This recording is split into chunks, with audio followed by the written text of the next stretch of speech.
altogether, because as we all know, Alan came down from Wisconsin and made it at the top level of NASCAR. I guess is it called the Kawicki Cup, and this is like the third year that they're doing it, and they select a number of drivers, and yeah, it's certainly based on their own track performance, but it's also a lot based on their off-track performance. I had the pleasure of knowing Alan, as you did, Larry, and compete against him, and he was certainly a guy that just defied all the odds in the way that he went about building his race team and his career, and that 92 championship was one of the most amazing battles in the history of NASCAR. Christopher Bell, third on the speed charts, but as I said earlier, got to put an Asher Nemechek, who's quickest 15-17 for driver 42. Down under 3 minutes to go. We know the history of this 22 car. They've won every time they've cranked it up lately. So it's going to be down to 15:31. I still feel good about my tires, though, after that, Larry. Go in. Know you're going to feel good about transferring and think that it'll cool off enough where you can really hammer down in the last round. Still feel good about the potential of a new track record? Well, I don't feel as good. Oh! That's just a hard hit. Ryan Sieg in the 39. That team has done such a nice job. Lombard Brothers Gaming came on board out in California, met the owners of Lombard, and they're all in the Xfinity Series. Just tells you how quick things can happen, and what we talked about earlier, what we're going to see when we go racing this afternoon. Yeah, this was his second lap of this run right here. You could see up high off the exit of turn 4, Michael. And that was a solid first lap, and just trying to get a little bit more, and went for it, and the car snapped on him. And I'm telling you, Adam, when you leave that dark part of the racetrack, the grip compound, and get into the lighter concrete, it's over. Is that because he got beyond where they had put it down, or he just got above it? How would you analyze that, Michael? I think he just got loose, which put him up outside of it. That happened first, and then second was being up high into the marbles and into the wall. And that team has roughly 3 hours to get that backup car repaired. And remember, 2018, the backup car has no running gear, no engine whatsoever in it. So there will be a lot of work going on. You rarely see Ryan Sieg make a mistake. I mean, he understands their budget. He understands where they are as a team, and they bring their best car to the track to race. He rarely makes any mistakes, so that was unfortunate.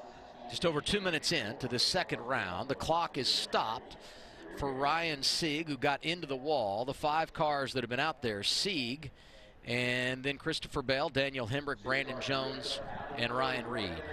You go out and you make a handful of laps here in qualifying, realizing that the Cup cars are going to go out there and have their final practice, and then it's going to be altogether different. But when you go green later today, you tippy-toeing around a little bit when you go green. I'm looking forward to seeing exactly how this thing plays out, especially after that next Cup practice. We already saw those train tracks, basically 2 grooves being burnt into that traction compound, so that'll be fun to watch. This has got plenty of that. I mean, I can't wait to watch these guys try to put their arms around Talladega and everything that's going on there. Jamie, what about the last 24 hours for BJ McLeod and company? I think it's going to be a big night at Fats Cafe myself. I think that team goes there, and the owner of Fats feeds everybody. Regardless of the result, right? They have won already. They've overachieved. Well, the rollback has now made its way out to retrieve the 39 of Ryan Sieg. And we continue to sit and wait out what will be the final 7 minutes, 52 seconds of this second round of qualifying. Advantage or disadvantage for Bell, Hemrick, Brandon Jones, and Ryan Reed, who have made a run, because their cars are going to be now completely cooled down if and when they advance to our final session. Yeah, it's almost like you want a little bit of heat in your tires, and to your point, Adam, those cars are sitting down there and everything's cooling down. I mean, right now it's still early in this second round. I feel pretty good about this one.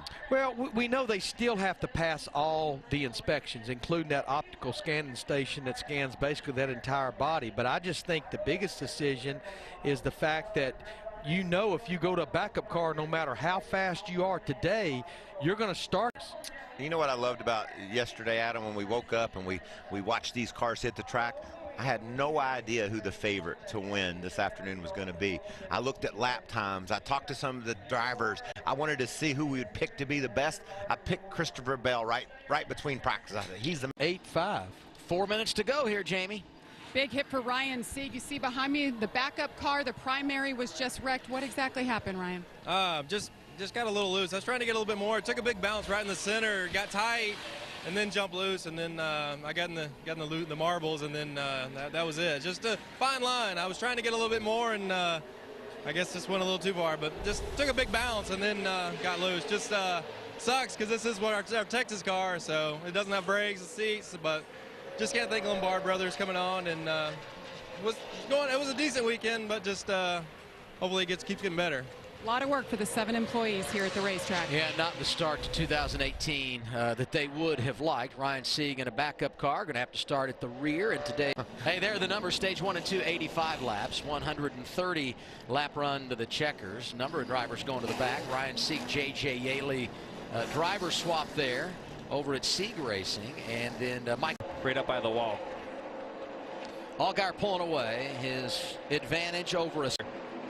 We haven't been green too long today. That early caution, he's already lapped. That's where they made the contact, and then here's in the back there. That's where the chaos begins. Really frustrating. Going to his outside. Oh, Bell likes the top side. He's like the Kyle Larson of the Xfinity Series right now, like in the top. What about another car in the top 10? Ryan Sieg. He's back in the 10th place. He had a crash during qualifying, borrowed his teammate's car, Adam, and he's found his way into the top 10. And here comes Ryan Truex. Truex, Reed, and Sieg. There's Sieg in that 38 car. He's sponsored by Lombard Gaming, Adam, but they didn't have any more decals, so his name isn't on the car, but that's who sponsored him. Thank you for helping him out with their marketing campaign, Michael. Well, we've done a nice job. We need to be rewarded for that. Chase Bristol. Second stings. Second just always hurts the most. 100 grand makes it a little better, but this is a race Bristol. is what it's all about. I'm not just winning a race, but doing it here. This